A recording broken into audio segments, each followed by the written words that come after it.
I thank the government and the people of Italy for the warm welcome and hospitality accorded to myself and my delegation during this visit. I also recognize the great effort of all IFAD professionals who have made this meeting possible.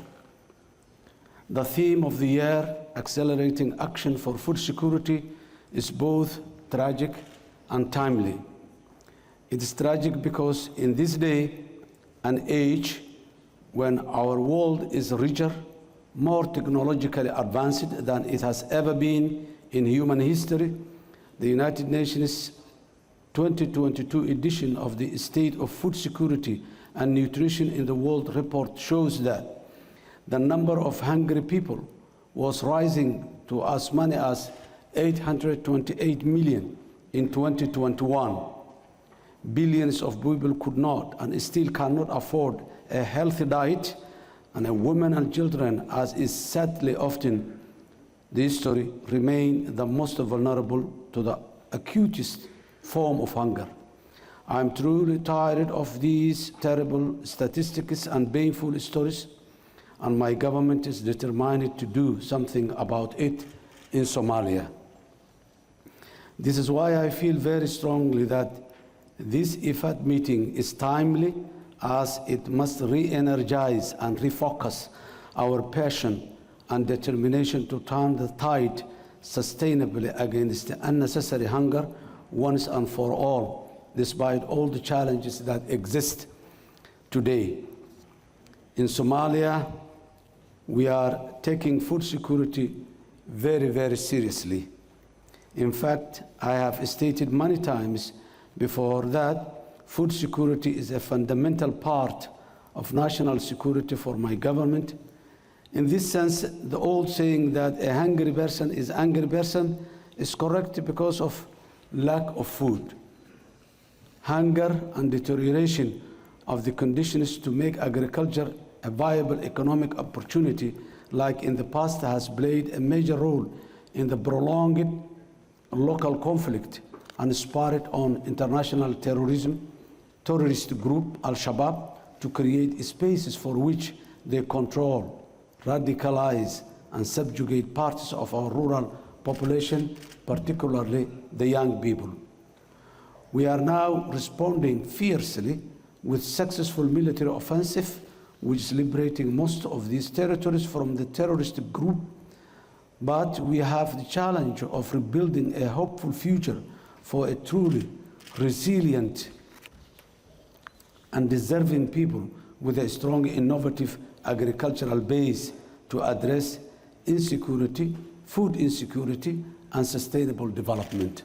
Excellencies, ladies and gentlemen, accelerating action for food security is central to the survival and prosperity of the world in the 21st century. The war in Ukraine has very painfully illustrated that food security is an international challenge with complex global supply chain with regional concentrations. For nations like Somalia and most other nations which import most of their key food items must adapt to survive and feed their population going forward.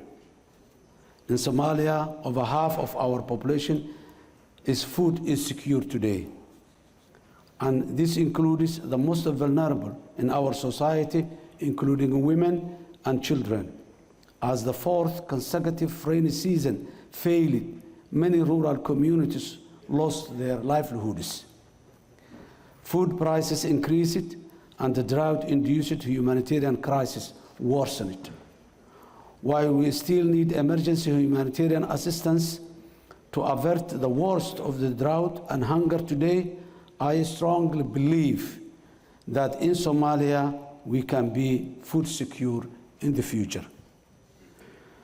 Somalia has abundant land and agricultural opportunities within our own territory, and with a young population and a history of agricultural production, which is almost 65% of our economy at present.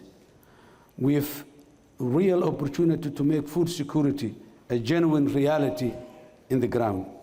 Food security as an overarching policy goal complements our government's wider vision of a strong, united, and progressive Somalia, and a progressive Somalia at peace with itself and with the rest of the world.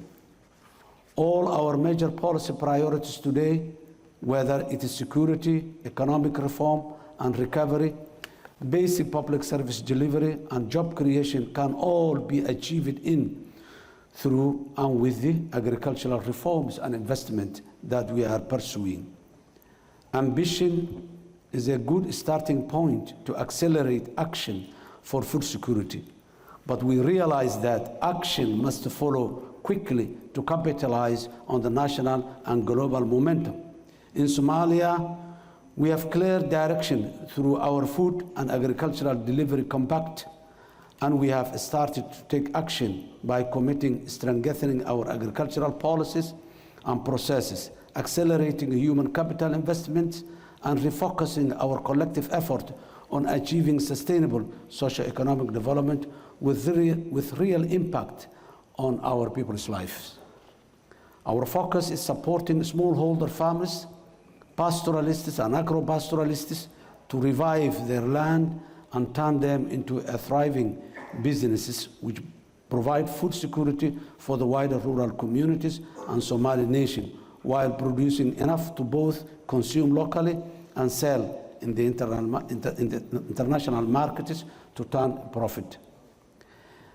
In this regard, Somalia's vibrant private sector and growing financing institutions are all supportive of agricultural investments to modernize the sector, and many have started working directly with farmers, especially women and young men,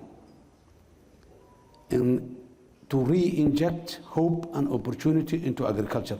We are also actively encouraging all our bilateral and multilateral partners, including IFAD, to support us in reviving agriculture for food security, peace, jobs, and prosperity. This is very important at a critical time of our country and will most certainly contribute to accelerating food security in Somalia. Excellencies, ladies and gentlemen, Somalia is a rich country in terms of land and marine resources, which should make our country a food basket and not food insecure. However, our major obstacles to achieve food security have been three major things: conflict, climate, and sustainable national debt and arrears.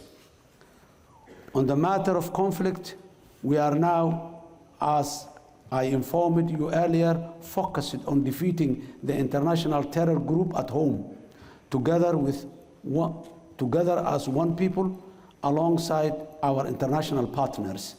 The Somali people have answered our government's call to stand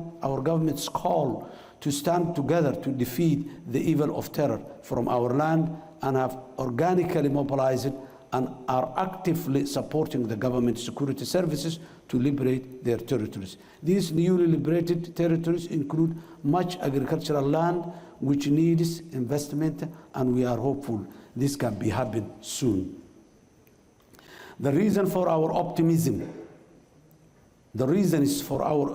are many, but at the forefront is that we are progressing steadily through our debt relief program and hope to reach the completion point of the World Bank and IMF highly indebted poor countries initiative by the end of this year. We hope that this will unleash a greater number of national and international potential resources to invest in our food security, and this will help our government accelerate the push through real tangible investment alongside all our partners, including our friends IFAD. Climate change is a real challenge in Somalia, and we need to put in place mitigation and adaptation measures that help us all to overcome the recurrent climate-induced crisis and shocks, including better water resources management, floods management systems, and soil erosion. We have, for the first time, created the Ministry of Environment in Somalia to lead in these key areas, and this is evidence of how seriously we are taking the need to address this existential threat to our fragile food system and whole way of our life.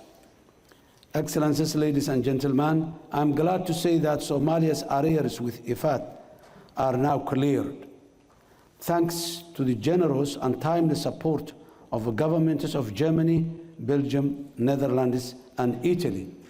I say thank you very much. Now, with this new start, IFAD can deepen its engagement with Somalia as we are able to access all the available services from this great institution. I again appreciate and welcome the new re-engaging of IFAD to Somalia. I thank you.